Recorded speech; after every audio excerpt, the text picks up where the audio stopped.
Cody in the morning. WSM. This is Coffee, Country, and Cody. It's getting exciting in here. Kelly Sutton's got a movie shoot here in a little while. We'll tell you about that. Brandon Lee Adams is coming to see us. He's the host of a wonderful PBS series called The Life of a Musician. We'll talk about that. But also feature his new single and video, which you can pull up, CD in studio. If you want to know how the sausage is made, oh my! I'll Follow Summer is the name of the song. They're just all gathered around a microphone and they're rolling on Brandon playing and singing, and his accompanists are Vince Gill, Tim O'Brien, John McEwen, John Jorgensen, and Glenn Worf. So they couldn't get anybody good that day? They just like threw on their sweats and said, what time? And they just all sitting there. Oh, I love that. That's the best. And then there's one scene with it's in black and white. They cut away, and it's Tim O'Brien in an isolation booth. He's just in there with his fiddle. Nice. Yeah, the ladder back chair. Just hanging out. Sitting in the corner, just playing, leaning into the microphone. So it's great. Excited to meet him in just a little bit. Brandon Lee Adams. And then Pam Tillis, who will join you, yes, movie star, on the set at the Opry House, right? Yeah. Hallmark? Yes, it's a Hallmark Christmas movie, Grand Ole Opry Christmas. It is about Christmas at the Grand Ole Opry. So there you go. There's your plot. Wow, they kind of buried the lead in that They title really there, did. didn't they? I never would have thought that. So.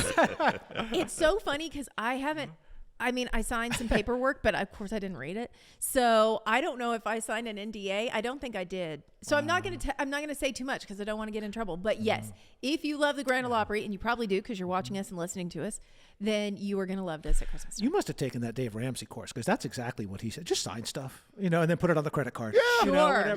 Sure. That's exactly what he said. I saw him the other night, by the way, at the Opry. He was there. And I was like, oh, I feel bad because I opened a credit card. I couldn't look at him. It's like, shame. Yeah. Oh, he knows. Hey, he knows. He knows. Yes, he senses these things. Right. And then you're with Pam Tillis Tuesday night for the actual 25th anniversary celebration. So excited. I was thinking about movies. Pam's in this.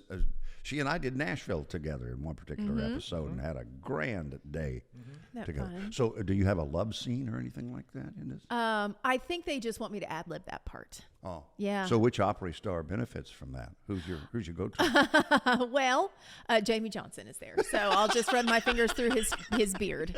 And that's what we'll do. He does have very soft hair. Take the ribbon from your hair. Every time I'm near him, I sit and look at his hair, and finally he goes, you can touch it. And so I pat him. I saw him the other day. His hair is so soft. And Nashville traffic came up in the conversation. And you know how he is when he's just sitting there talking to you. And he said, well, I was doing 89 on I-65 the other day, and he pulled me over. Yeah. I said, man, 89 is keeping up on I-65. This is true. So he's not wrong. I don't know how that turned out with the officer, but that was his defense. Well, I was barely keeping up, officer. If you look in his past, he's not had great luck. We don't with need to being be looking pulled in the over. past. Okay. Okay. We'll As we'll my let mama that used lie. to say, don't be looking back in there. Don't dig around in there. You don't want to see. You don't want to know what's been going on.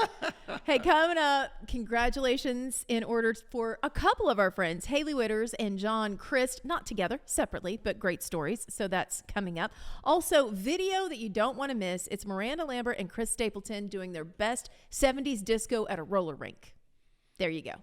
Do it. All right. Black light posters and the whole bit, I guess. I mean, I didn't see the black light posters, but I for sure saw a disco ball. All right. From WSM Radio, this is Coffee, Country, and Cody. Hey, you can get hillbilly paperwork on this cat.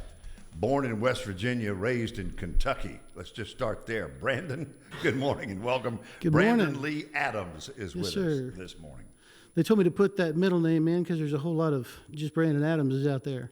Well, Ricky Lee Skaggs, you share that with Ricky? Yeah. Not too far. I grew up, really spent a lot of time not too far from his people.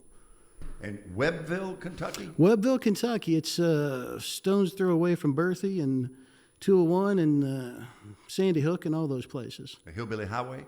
Route 23, yeah, it's about 10 miles as a crow flies. He's a farm kid? Yeah, grew up tobacco and cows and, just working farm. hay, 2,000 bales of hay a year, twice a year.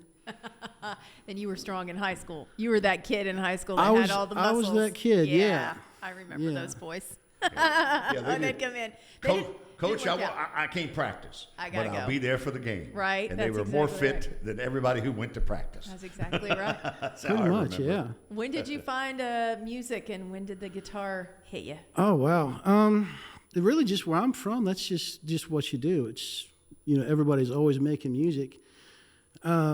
Church, my grandfather, gosh, I was 6, 7 years old. My grandfather put his old Martin in my hand and said, here's G, C, and D. You're singing with me on Saturday.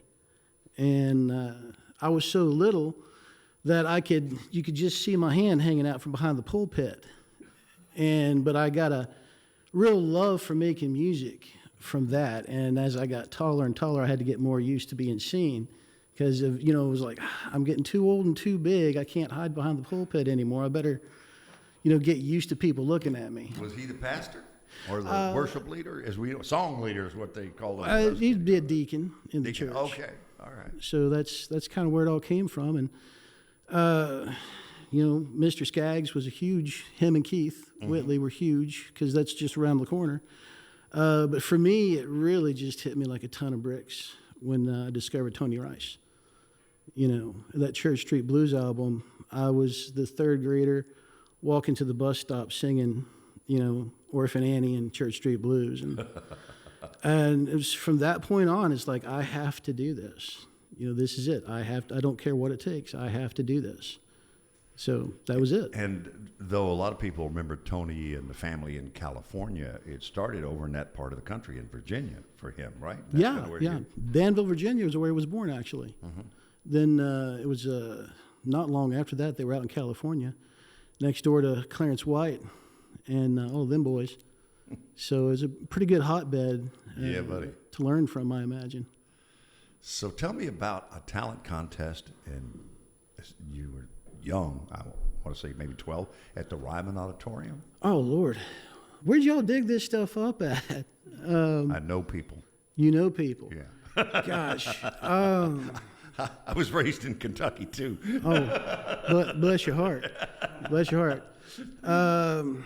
Wow, gosh, that's like a lifetime ago. I think I was 15 or 16. And I forget the company because, I'm 47 now. I'm not ashamed to admit it. But they had some kind of a competition, and they said, hey, come on down to the Ryman. And I'm 16 years old, and there's Kitty Wells singing, it wasn't a God who made honky tonk angels. And I'm side stage to that, thinking to myself, I don't really want to follow that and don't really want to be here. And holy crap, that's Kitty Wells. And this is the Ryman Auditorium. But that was something. It just lit another fire. I was going to say, did that just... Yeah. And it's backstage and seeing those pictures of Minnie Pearl and seeing where Hank Sr. put a hole in the roof and where the exit to the bar used to be, and Elvis Presley and all those things in the backstage. I'm like, wow, someday I got to get backstage somewhere else again. Well, we're going to talk about your show, The Life of a Musician, on PBS, and dig deep into that. But set up this work you did with Vince Gill, Tim O'Brien, John McEwen, John Jorgensen, and Glenn Worf, and what people are going to see as we play it back. And then, of course, the radio audience will hear it. Well, this is what I like to call I am a dog who caught the tire. How this song kind of came about.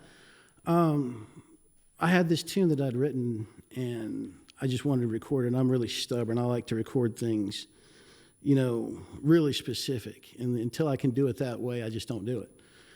And Tim O'Brien is probably the most important songwriter in my life because he was the guy that was like, I want to write songs, listening to Tim. So I got a hold of Tim. And then I called John McEwen. It's really all John McEwen's fault if I think about it out loud. A lot of things are. Well, I had, I'd sit in with John in the Circle Band, and he said, Brandon, never be afraid to ask, because that's how we did the Will the Circle Be Unbroken album. He said, we just asked. And one ask led to another ask. So I know I was coming to town to cut this song, and I called John up because I knew he'd had open heart surgery, and said, well, let me take you to dinner. You know, I haven't seen you in a couple of years. What are you doing in town? I said, well, I'm cutting a song. Well, can I be on it? I'm like, well, yeah. It just kind of really went like that, and then everybody had the same day lined up, and so we just set up and went. It wasn't really planned that way, but I'm awful glad it went down that way. And where'd you record it? We recorded it at Treehouse Studio over in Goodlettsville. Okay. And it came out all right. Anyways, I think so. I hope so. Better than all right. And here's living proof. I'll Follow Summer. Our special guest, Brandon Lee Adams, again, with a who's who. This is Coffee, Country, and Cody. Well, Brandon Lee Adams is here, and boy, that was great fun to watch if you're on Circle Country Television, and you just had to visualize it if you were listening on WSM Radio. But I think Vince was in his pajamas. Brandon said it was an early call. Yes, sir. Yeah. It was leisure pants, I would think. Right? Yeah, it was. This is more of a laid back, come as you are kind of occasion. Yeah. Yeah, it was great, and it featured Vince Gill, Tim O'Brien, John McEwen, John Jorgensen, and Glenn Worf. And it's called I'll Follow Summer, the video. And, of course, you heard it all over the world on WSM Radio. Well, one of you were at the Opry the day he showed up in shorts and a Philadelphia Eagles hoodie. I don't remember which one. Or maybe it was Mike Terry that night. Could have been Mike. Yeah, he wasn't performing. He was just there to watch. Well, sometimes he does that, and just hangs out backstage. Those are the fun nights. You just never know. I have a question being with all of those people, and you guys start jamming. Mm-hmm. The video went on for a while. How long did that jam session actually go on? Oh, wow. Well, I learned something from Vince because I was having too much fun. I was getting lost in it. Yeah. And I learned something from Vince that he didn't intend to teach me, but to end the jam, he does a big that everybody can see and it stops. Because I would have let it go on for 20, 30 minutes, to be honest with you. I mean, we're watching it. I'm like, everybody is in it. People's eyes are closed. They're playing. People are taking solos and jumping out. And I thought, man, that could have gone on all day. Yeah. We went through, actually, when we went to mix this track, I was like, just cut it after you hear somebody do something, everybody. So that didn't happen until like 7:03. I'm like, fade it. There it is. We're good. So secretly, you wanted to be a member of the Allman Brothers, is that right? Oh, absolutely. Absolutely. But, yeah, total fun. Like, I'll send you guys some of our mixes. That's fun. Yeah. That's awesome. Brandon Lee Adams is here, and you host a show on PBS. You said you were in your 4th season, The Life of a Musician, and I went back and found an article from the first season in the Danville, Virginia Star Tribune. Oh, Lord. And you and Larry Cordell on Millionaires Row. Give us a little backstory about you shoot someplace different each season, correct? We try to. We try to move it as much as possible because to me it's, different look. I try to, if possible, match the artist with the location. Mm-hmm. And yeah, because I saw a picture of you and Sammy Sheeler. Yeah. And so it was one of those situations where it's like we've got these beautiful, turn of the century 1800s mansions that have been restored completely. And I've always felt like the kind of music, the acoustic music, belongs in a cathedral to really appreciate that reverb. So we went up and down all of those old houses with a different artist. And what was that money from? Tobacco? Well, yeah. So Danville, Virginia, believe it or not, is kind of the birthplace of the tobacco auction. Yeah, and it was considered. They were so honest that you can trust an auction in Danville, Virginia. So it was all tobacco. All things I learned because I'm a transplant there right now. But yeah, it was tobacco money and really just trade up and down the river.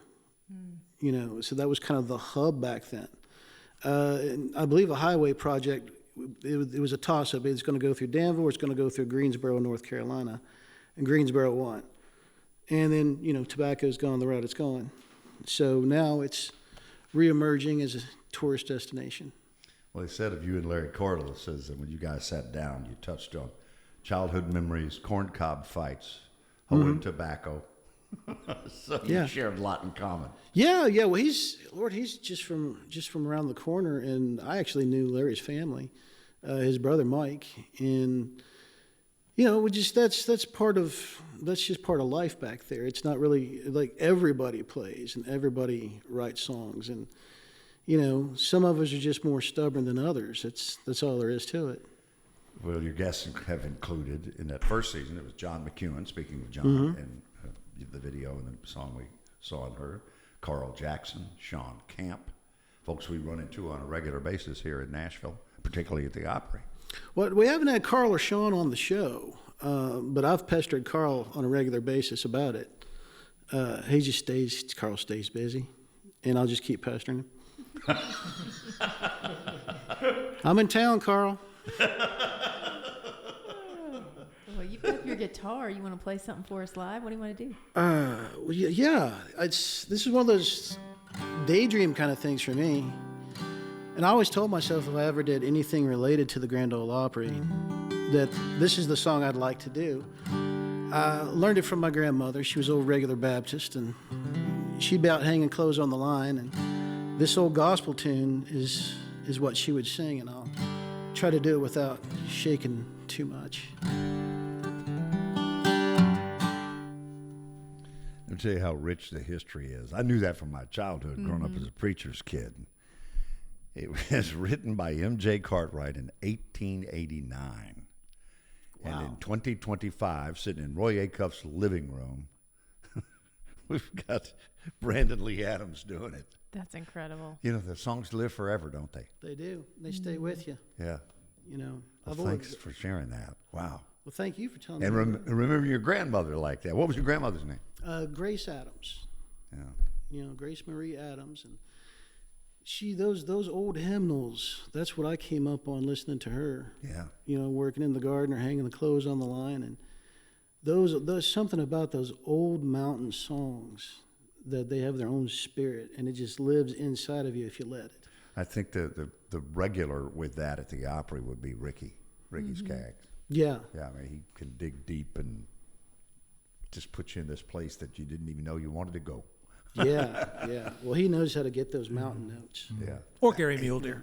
Or Gary Muledeer. What is it Ricky called? The Ancient Tones. Remember that album that he did? Absolutely. It really stuck with me. Yeah. Brandon Lee Adams, thank you for coming to see us this morning. It's great to meet you in person. Well, hey, it was great meeting you guys, and I'm going to steal some of your ideas. Okay. The show looks fantastic. I'm like, oh wow, we got to take this home. And Carl Jackson, please call Brandon Lee Adams. I'll help you out as best I can and be watching him on PBS, The Life of a Musician. And with us this morning on WSM and Circle Country TV. Kelly Sutton, who's making news with you this morning? Haley Witters. Congratulations to Haley Witters and her husband. They're having a baby.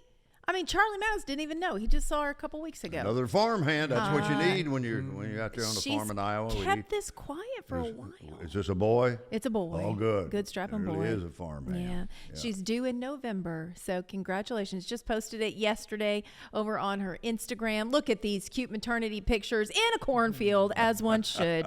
She's our corn queen, and we love her so much. She said, baby boy is due in November, our greatest production yet. Nice. So congratulations. And congrats to John Christ and my friend Lydia Fielder. She works at Channel 4. She's a news anchor, and they got engaged. Look at these pictures. They were at the Skirmerhorn, and she really had no idea. I think she was told that they were going to see the symphony at the Skirmerhorn, and then when she walked in, it said John and Lydia all lit up and a big heart there. And yeah, they've been dating for over 2 or 3 years now. So my whole thing was about time. That's what I said. That took some planning on his part. Yes, it did. I'm impressed. Very proud of him. Yeah. Mine was a little simpler. I was sitting on the couch with Rebecca and my parents one Saturday night, and she turned and said, "Are we ever getting married?" Oh, well, that'll work. There's that. Yeah, sure. What you doing Friday? I like a girl that cuts to the chase. Everybody rolls a little differently. That's right. Yes. Speaking of rolling, Yes. let's go to the roller rink with Miranda Lambert and Chris Stapleton. Their new song is out, and if you think it has a disco groove, well, you're right. In fact, they leaned into that for the video. Take that, not the best. All right, we finished the couples skate. All skate. Everybody to the middle. Do we get to see Chris roller skating? I Well, would kind of pay for that. I would pay money to see that as well, but no, he does not have skates on. He and Miranda are the entertainment at the skating rink. But man, she's got that Farrah Fawcett hair, and they have that disco ball going, and it is so kind of Islands in the Stream, Dolly Kenny. Yeah. I hear that in it, and then see the disco vibe. It's Can you great. roller skate? No, I can't do that. No? I can't do anything that takes balance. Okay. I can't do a scooter. I can't roller skate. I can ride a bike. That's about it. You roller skate? Yeah, I'm good. Yeah, that was one of our big outings when Rebecca, speaking of Really? getting engaged and married. I'm good. Nice going, only child. I am. You went roller skating? Oh, man. I mean, Oh. and then later when the kids came along, rollerblading, playing hockey. Yeah. But, and that was always the youth church outing, always wound up at the skating rink. Right. I went every Saturday with my friends Donna and Vicky, and my mom would drop us off, and we would have money for hot dogs and Cokes, and we would be there all day on Saturday. And looking at cute boys. And there was one boy that could skate backwards, and we would fight over him because he was the only one that could skate backwards. Wow. So, There's the key, Matt. guys, what? Learn to If you skate wanna backwards. know, that's it. Your luck will change. Yes. You'll come visit me in the hospital when I'm in traction. apparently, Listen. so, yeah. All right, we talked about this, and we have video. Flying burritos. If you live in Dallas and you love Chipotle, this is your opportunity. They have drones now that are picking up the burritos from Chipotle and flying them autonomously to your location through Zipline. Zipline, is this not the cutest thing I you've love ever this. seen? It's a little drone that comes and delivers your Chipotle and then leaves. Boop, that's it. Flies over, drops it down. There you go. I'm a but big it's fan of only Chipotle. within Dallas for right now. Hopefully, it will expand to Nashville soon. Okay.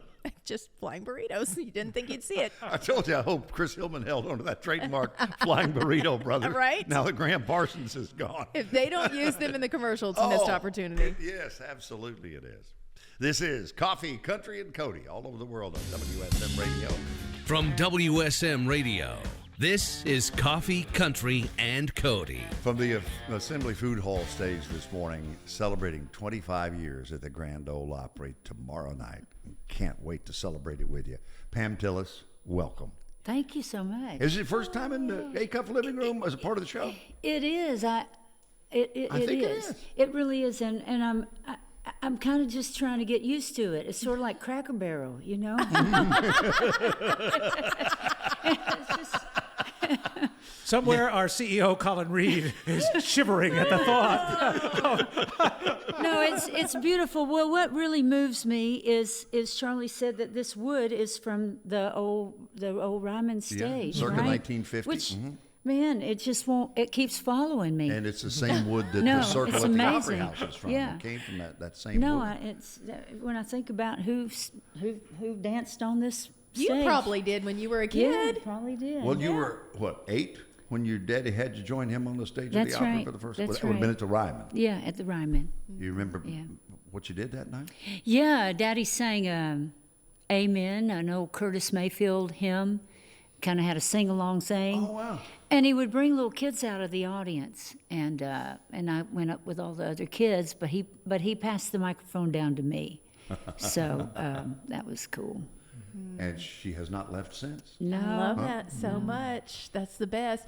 I looked at all the people that are lined up to be there tomorrow night. We had to beat them off with a stick because everybody wanted to be a part of it. You know, everybody loves you. It's a good lineup. It's a great it would have lineup. been great. We could have done several nights of guests that I love, people that I love. But Right. Yeah, Well, and a lot of people this time of year. That's still summer, and so they're still out. But man, we got some good ones. Yes, you did. We got some classics. Well, we heard Lori Morgan a little bit earlier doing Good As I Was to You, Yeah. and you didn't know for sure if it wasn't you. You said because you could only hear it. Well, and I've distant in sung the it so monitor. many times. It's like I've kind of assimilated that song. I've sung it with her. Because you and, guys went but on it tour was, together and famously. the music Yeah. was turned way down low in that. Yeah, so yeah. Who came up with Grits and Glamour? My hubby did. Did he? No kidding. Yeah, and he did, and I thought it was really corny, but we went with it. No. Well, and then you famously with Susie Boggess and Terry Clark, I have to say this very slowly, Chicks with Hits. That's Yes. right. Careful. Be careful with that one. But yeah, those have been some real fun partnerships, and I've enjoyed my time out on the road with the gals. You actually had a great memory. You were taken from the green room in a picture you saw of little Jimmy Dickens. Oh, you want me to tell that? Yeah, that reminded you This of is your really daddy. cool. A flashback. You know, I get out here to Opryland and around the Opry, and I get terminal nostalgia. I really do, because this is my life.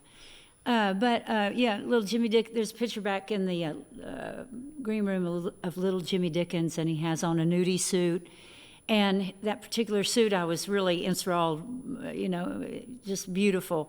But it had little devils up near the shoulders, and then had little pitchforks, and it had flames going up from his ankles to his knees. And I don't remember, did you know the song that was connected to? I don't. But I have have to look it up. Yeah, I have some friends from Texas, and I said, guys, I said, back in the olden times, I said they would connect those suits to whatever song that they had out. So I don't know. So little Jimmy Dickens must have had some kind of devil song, something about, the perils of hard living. Anyway, but it reminded me of a suit that Daddy had. It was a beautiful dark brown suit with hound dogs all over it. Glorious suit. I was telling Kelly it would cost thousands of dollars today. But it was for this hillbilly song he had out at the time called "How Come Your Dog Don't Bite Nobody But Me." But it had these forlorn-looking hound dogs all over it. But they were all, the embroidery and the rhinestones. And it's like, I would give anything to have that suit now. Yeah, and famously, Ernie Ashworth had talk-back trembling lips, so he had the Are you green lip suit. Oh. And everybody would see him roll out there in that lip suit. We were like, Oh, my man. gosh. They were gaudy and awesome. But they worked in the time that they were created. worked. You think about it, that's a billboard. That's a billboard for It's the a walk-in the song. billboard, Yeah. and it was really smart. And I always say, like, today's artists, the big superstar artists, they have tractor trailer trucks full of all this, LED screens and Sure. multi-million dollar light packages, and they've shot video, incredible video, all these things behind them. And back then they didn't have that. Yeah. And so they'd go out in those sparkly suits. Yeah, And well- they were pumping it up. They were doing what they could, and I just think it's awesome. Well, Porter Wagoner and the wagon wheel was the wagon master. Right, That whole and it motif. they were onto the idea of branding. Yeah, and Yeah. Ray Price as the Cherokee Cowboys. Yeah, he had the Indian, Native American look on all Right. those great rhinestones. Hank Snow had all this Yeah. great looking stuff, so it was a thing. Now, Daddy transitioned out of that and got into some more subdued things. But he loved to dress a band. I'm a bit of a close horse myself, but I got it honest, maybe. I do we think I love come that. by that honest. Do you have any of his old suits? I do. Oh, good. Yeah, Oh, I that's do. nice. Not nearly enough. That's all right. You got a few of them. They are. He gave just- some of them to David Allen Coe for some odd. God knows why. What? Oh, they were I don't know why.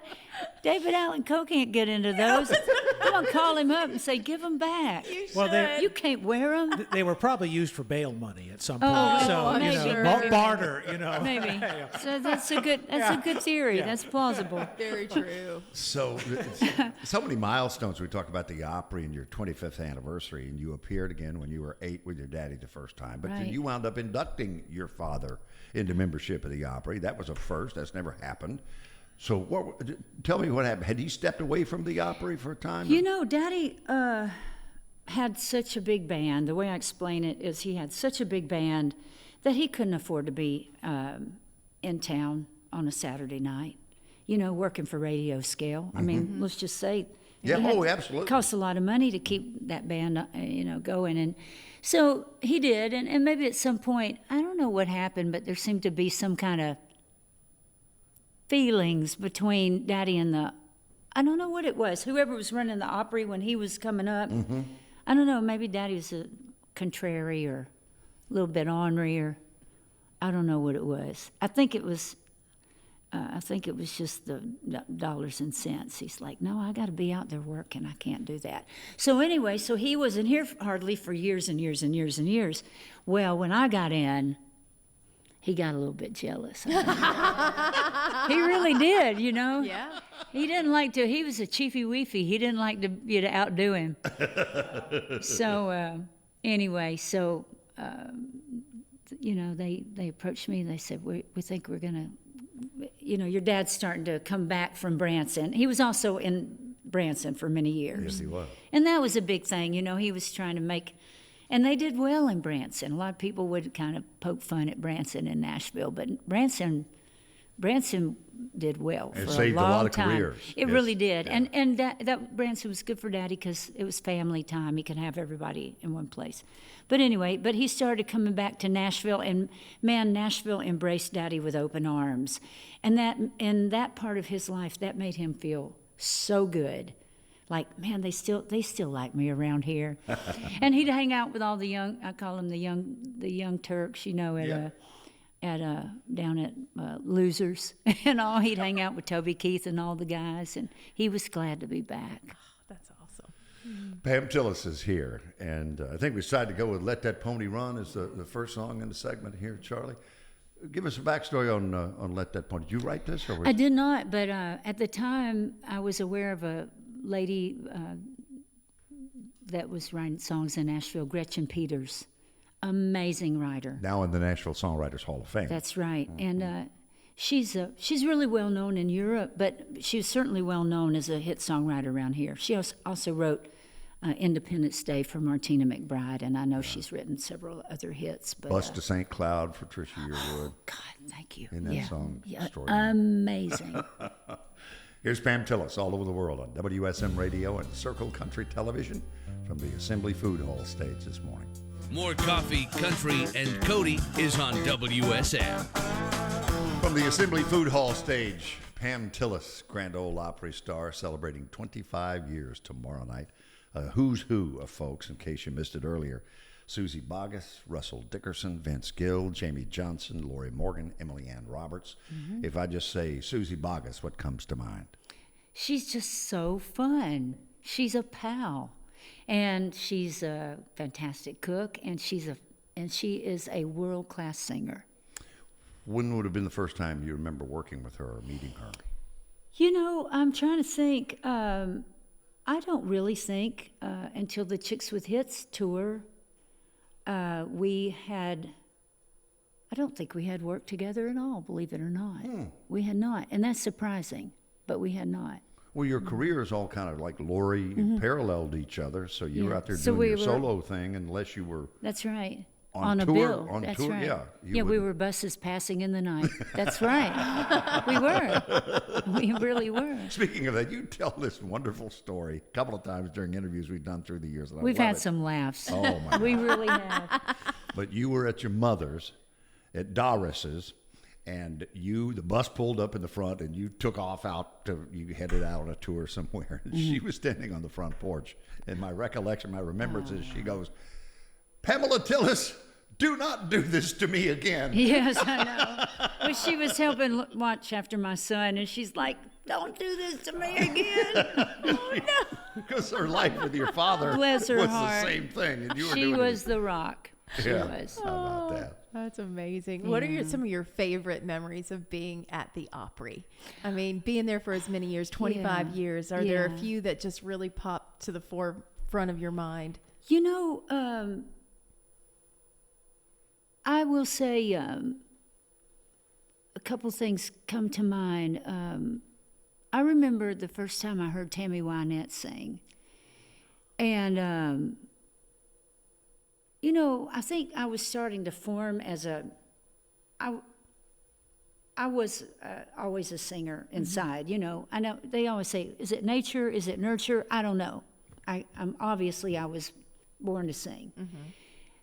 And I think I was assessing, you know, who was good and who, I just knew that I remember thinking, like I was just a little girl, but I'm like, man, how is she hitting those really high notes? Like I was analyzing it. And I knew just how great she was. I remember Tammy Wynette on the stage at the Opry.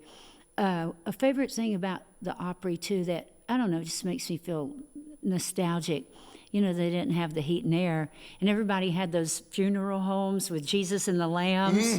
Oh, the fans? Not too long ago, I was in an antique store, and I ran across one of those, and I'm like, that's going home with me. Just the feeling of it. And, of course, Daddy being on stage. But I will tell you another memory, speaking about, as a musician, we listen to things a little bit differently. That's why, like I've got some friends that are in the film business. You don't really want to go to a movie with them because they're critiquing. Right. Yes. But anyway, the Ryman was shut down for a short time, for a little while, actually. And then they had a big fundraiser, and I went to that fundraiser, and I had not been aware that the Ryman had been shut down. I don't know what. I must have been off in California doing rock or jazz or whatever the heck I was doing. But anyway, I came back to this fundraiser, and Bill Monroe, actually Vince was there that night too, but Bill Monroe, who I grew up listening to Flat and Scruggs, but I wasn't familiar with a lot of bluegrass, and there was Bill Monroe. And I remember, I think Emily Lou Harris was there that night too. And I just remember when Bill Monroe sang, this is kind of a weird story, but I'll tell it to you. The harmonics, this is getting technical, but it's like his voice reverberated, and I felt like you could almost hear it coming from, it was ringing to the roof. It really was, and they were singing Working on a Building. And it was the most amazing spiritual experience because his voice was just resonating like I'd never heard a voice ring. And the only thing I can equate it to is one time I went to Vanderbilt and I saw these Tibetan monks, and they were chanting. And I went, oh my God, they're making the same sounds that Bill Monroe made. And I thought to myself, twang is a very cosmic thing. And that's a song and title. If anybody knows what I'm talking about, Marty Stewart does. Yeah. He gets it. But anyway, seeing Bill Monroe, Emmylou Lou Harris, and Vince Gill, I'll never forget that. Was that Nash Rambler show, the big first? No, big, it was the fundraiser to reopen the Ryman. Emmylou really was the one that spearheaded that. Yeah, too. yeah. Well, Pam Tillis is here. You mentioned your friendship with Marty. He officially inducted you 25 years ago. Yeah, Marty and I have, shared some important moments. I met my husband through Marty. Matt was working with Marty, so yeah. You and I, when we did Bill Cody Presents on Circle Television as part of that series, we walked the rock block together. We were at the Exit Inn where you met Callie Curry, who became a lifelong friend. That's right. But across the street, you pointed out this very nondescript little building where Marty Stewart was playing. That's right. And you heard the song that we're going to close with this morning for the very first time. So you have such a good memory. It was a little bitty place, Elliston, Elliston something. It's just that Elliston area. But the venue was Elliston something. Oh, okay. But anyway, Marty was playing there, and I went down to see him. I had met him at a health food restaurant in Nashville, and he was on his way up, but he wasn't big yet, but he was full-blown Marty Stewart already. Anyway, but I went to see him because I knew he was doing something really hip. And anyway, so I was hanging out, and I had to go to the ladies' room, but he launched into Don't Tell Me What to Do, and I stopped dead in my tracks. And my head turned, and I looked back at the stage, and I went, that's good. And my second thought on the heels of that's really good was, a woman should sing that. And I just filed that away in the back of my mind, and then he had released it, but it didn't do much. That wasn't his launching song. That was in 1988. So yeah, I looked it up. I re-recorded it. Yeah. And you recorded it. Came out in December of '90, and just took off in the early part of '91. Yeah. And then the writers were Harlan Howard and Max D. Barnes. Yeah, talk about classic. Talk about classic country. And I really, even at that time, this was 90, 91, I was still afraid that it was even too country for country radio. But, and then the cool thing about that is, and this just shows how this was my destiny unfolding, as good of a songwriter as Daddy was, Harlan Howard actually wrote Daddy's first #1. a song called Life Turned Her That Way. Oh, yeah. Right, yeah. Which So Ricky Van Shelton would do That's years right, later. And right. little Jimmy Dickens used to do it regularly that's on right. the So Opry. Harlan was so happy that I recorded one of his songs, and he was always hoping that, one of us would have a kid that recorded he wanted 3 generations, but it didn't happen. But anyway, I was proud to carry the Harlan Howard torch.